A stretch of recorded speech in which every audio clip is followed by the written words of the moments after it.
මේ ඉන්නේ ප්‍රවීන් මූ ඇවිල්ලා තනිකර බඩුවක්. திவ்யா பிரியா මූ 10 වසරේදී කෙල්ලෝ 10කට වැඩිය පස්සෙන් ගිහිල්ලා තියෙනවා. ஏரியா மல்லிக்கடைக்கார பொண்ணு பக்கத்து வீட்டுக்கார பொண்ணு கோயில் ඒත් මූ ඒකට පස්සෙන් යනව නෙමෙයි කියන්නේ. லவ் லவ் උඹනේ බඩුව උඹ බඩුව දැන් ප්‍රවීන් මෙහෙමනම් එයාගේ අම්මයි තාත්තයි කොහොම ඇද්ද?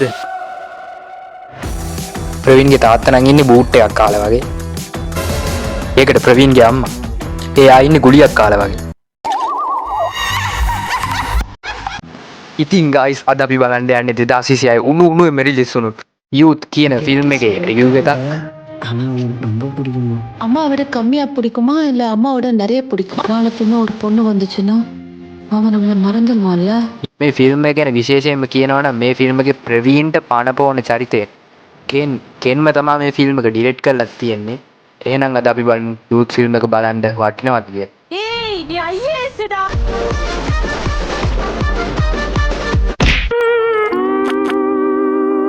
ප්‍රවීන්ගේ ෆස්ට් ලව් එක පටන් ගන්නේ ප්‍රවීන් පන්තියෙන් එළියට වැටුණාට පස්සේ.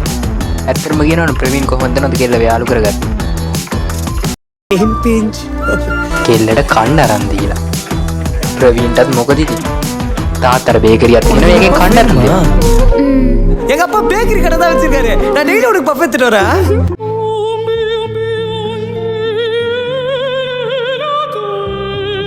මම මේ ෆස්ට් ටයිම් දකින්නේ කෙල්ලට කන්න අරන් දීලා කෙල්ලෙක්ව දාගන්න. ஒரே ஒரு வாட்டி ஐ லவ் யூ சொல்ல யாரும் எனக்கு சொன்னதே இல்லை பிரிஷ்கா මෙන්න මු කෙල්ලව යාළු කරගත්තා.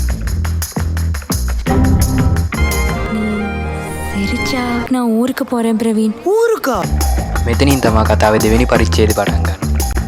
ප්‍රවීන්ගේ කෙල්ල ගමේ ගිය නිසා මෙන්න මේ හොල්මන ප්‍රවීන්ට ලයින් දානවා. මෙයාගේ නම ඇවිල්ලා සෝනල්. ප්‍රවීන්ගේ ෆස්ට් ලව් එක ගමේ ගිය නිසා ප්‍රවීන් සෝනල් එක්ක ආතල් එකේ ඉන්නවා. ஐயா அங்கிளுக்கு வெறித்தனமா வேட்டையாடி ஒன்றதுல ரொம்ப விருப்பங்க ஐயா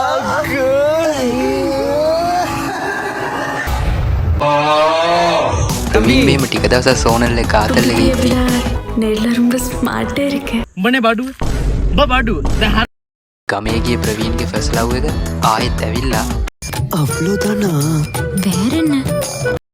උඹ බඩුව ඉතින් අන්තිමේදී සෝනල්ගේ ප්‍රවීන්ගේ සම්බන්ධේ ප්‍රවීන්ගේ කෙල්ලට අහු වෙනවා.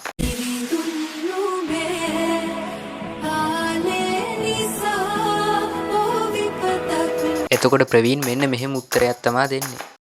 அவனுக்கு எவ்வளவு நல்லா ப்ரொபோஸ் பண்ணிட்டு இருக்கா தெரியுமா நான் அவளுக்கு எதுவுமே சொன்னதில்ல හරියකෝ කැමැත්ත දුන්නේ නැහැනේ කරන්න පුළුවන් දේවල් කරා නක්කෝ.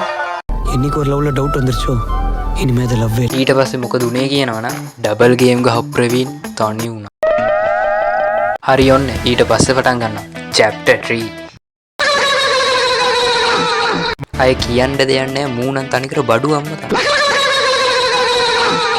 புதுசா பிறந்த ஃபீலிங் හරි පළවෙනි කෙල්ලට නම් කණ්ඩ අරන් දිව සෙට් කරගත්තා. ඒත් මෙයා සෙට් වෙන්නේ මෙන්න මෙහෙම. ප්‍රවීන් ඒ කෙල්ලගේ තාත්තට විහිළුවක් කරනවා. ඒ නිසා කෙල්ලට පොඩ්ඩක් දුක හිතලා කෙල්ල අඬනවා. ඊට පස්සේ ගුරුවරයෙක් ඇවිල්ලා ඒ ගෑල්ලමගෙන් අහනවා අයියෝ අඬන්නේ කියලා. ප්‍රවීන් කරදර කරා කියලා කියන්නේ නැතුව එයා මෙන්න මෙහෙම කියනවා. Can I use the medical room? ஏய் கனகா நீ ஏன் என்ன மாட்டி விடல ඒ කෙල්ල ප්‍රවීන්ව අහුගල්ලා දුන්නේ නැති නිසා ප්‍රවීන් හිතන්නේ ඒ කෙල්ල ප්‍රවීන්ට කැමතියි කියලා. ඉතින් ඒ නිසා ප්‍රවීන් ඒ කෙල්ලගෙන් කැමැත්ත ඒත් ප්‍රවීන්ට හම්බෙන්නේ මේ වගේ උත්තරයක්. I love you Kanaka Praveen. அது just friendship. ඒක නිසා ප්‍රවීන්ට ගොඩක් අවුල් යනවා. ඒ නිසා මෙයා ඉස්කෝලේ ලොකු ප්‍රශ්නයක් දානවා. මේ ප්‍රශ්න නිසා ප්‍රවීන්ගේ අම්මටත් ගොඩක් අමාරු වෙනවා. අච්චර ලොකු ප්‍රශ්නයක් වෙච්ච නිසා අර කෙල්ල ආයෙත් ඇවිල්ලා ප්‍රවීන් හම්බෙලා මෙන්න මෙහෙම කියනවා. 12th பாஸ் பண்ணா நான் அவனை லவ் பண்றேன்.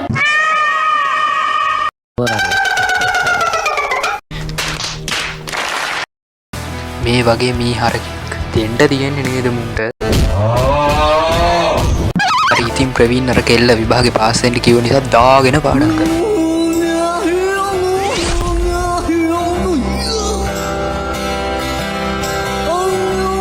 ඌ පාඩම් කරලා විභාගේ පාස් වෙනවා විතරක්ම නෙමෙයි. රෑන්ක් එකකුත් දාලා තමයි පාස් වෙන්නේ. எந்த ரேங்க் வாங்கின பையனை போட்டு நீங்க எப்படி திட்டிக்கிட்டு இருக்கீங்க ඔය යන වැඩින්ම තමයි. அங்க பாருங்க பேனரை எவ்வளவு மார்க் எடுத்திருக்கான்னு ඉතින් අන්තිමේදී අර කෙල්ලත් මෙයාව හම්බෙන්න එනවා.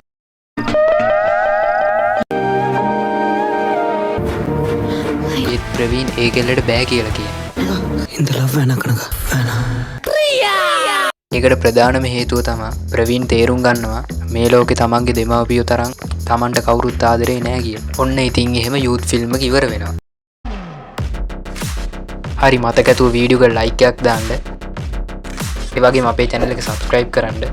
හරි අපි තවත් දවසක මේ වගේ වීඩියෝ එකකින් හම්බ වෙමු. එහෙනම් අපි අදට ගිහිල්ලා එන්න. Film pharmacy